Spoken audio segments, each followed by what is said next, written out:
sabaw.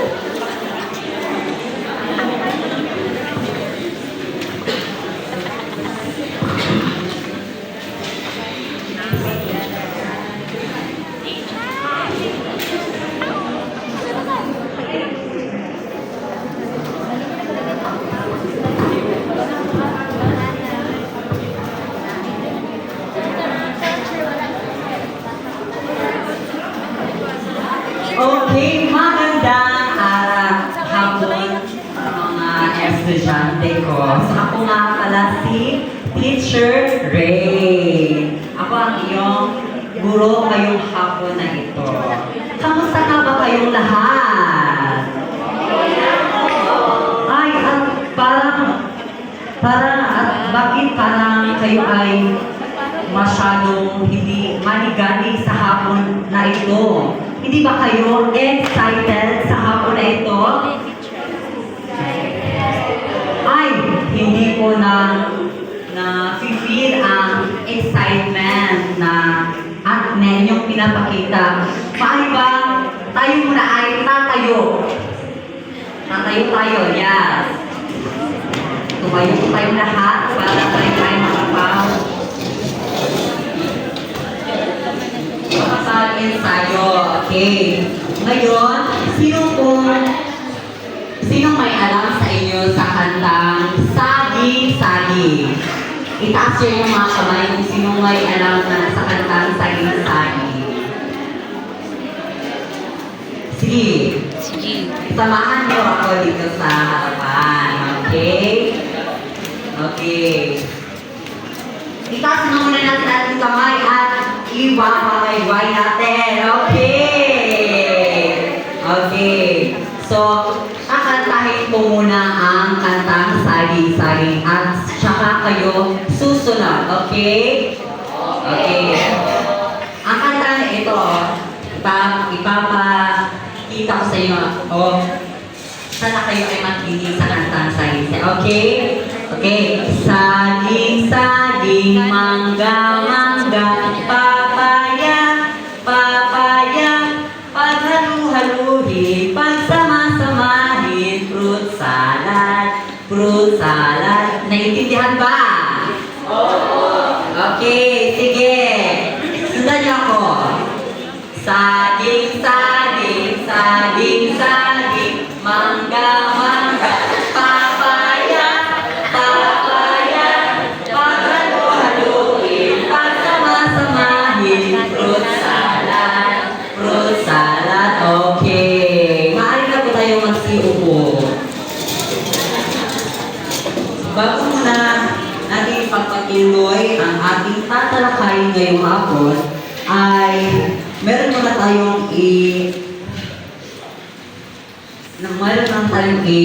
sasaan na rules, classroom rules. At ito ay kailangan natin sundin para tayo ay makakapag-intindihan sa isa't isa. Una, classroom rules ay kailangan natin makinig sa teacher na nagsasalita. Okay ba yan? Opo. At pangalawa, kailangan natin itaas ang ating kamay kung may sasabihin tayo o may itatanong ako sa inyo. Okay ba yan? Opo. Okay. Bago ang lahat, may ipapakita akong mga litrato sa inyong harapan na ating tatalakayin mamaya sa ating kwento. Sa litratong ito, ano ang inyong nakikita? Bata. Ano ang kanyang kasarian? Babae. Yun ay tama. At sa larawan namang ito, ano ang inyong nakikita? Ano? Ano ulit? Gatas. Yan ay tama.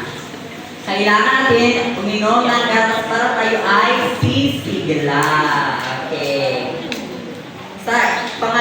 Sa pangatlong larawan, ano ang inyong nakikita? Itlog. Itlog.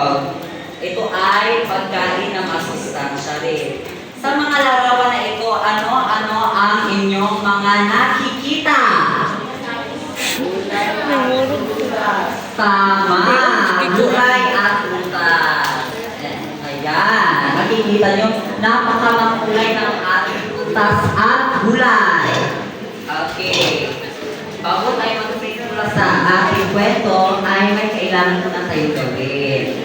Ito ay kailangan din kakandaluhan ang ating mga bibig. Saka na natin ibubuka ang ating bibig kung magsasalita tayo o sasagot. Okay ba yun? Okay. Una is ititikong natin ang ating mga bibig ng ganito. At kakandaluhan natin siya, ikakandado po natin siya, at ilagay natin sa gitna ang mga susi. Okay.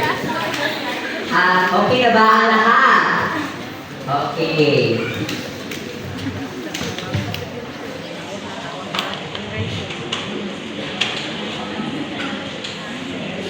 Ito ang kwento ng ating tatalakayin ngayong hapon.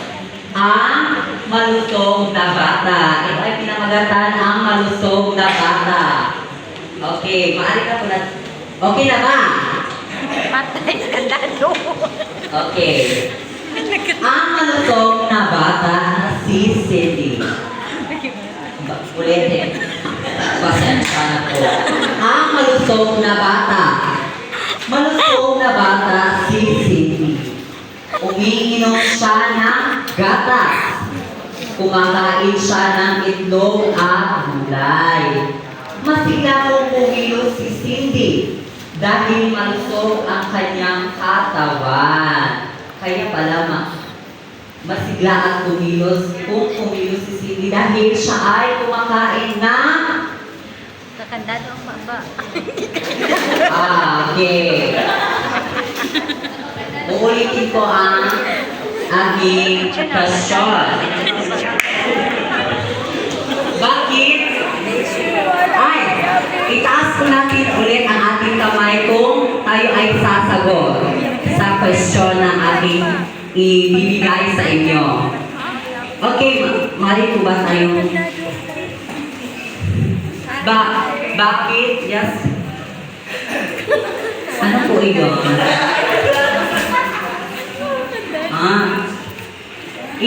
Kung gusto po natin sumagot, itaas ka natin ang ating kamay. Okay? Okay? Okay. Okay, so ngayon naman ay sasabayan niyo ako sa pagbasa. Okay? Kunin natin ang ating susi para tayo magsalita. Okay. Okay, children. Okay, sabi ko, tayo ay sasabayan niyo ako sa pagbabasa. Okay? Ang malusog na bata. Malusog na bata. Si Cindy. Umiinom siya ng gatas. Kumakain siya ng itlog at gulay. Masigla kung kumilos si Cindy.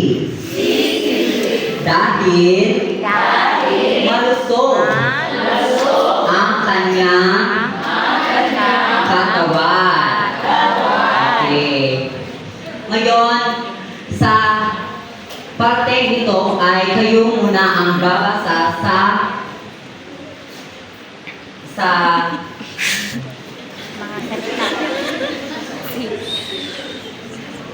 kwento. Okay. Ang malusog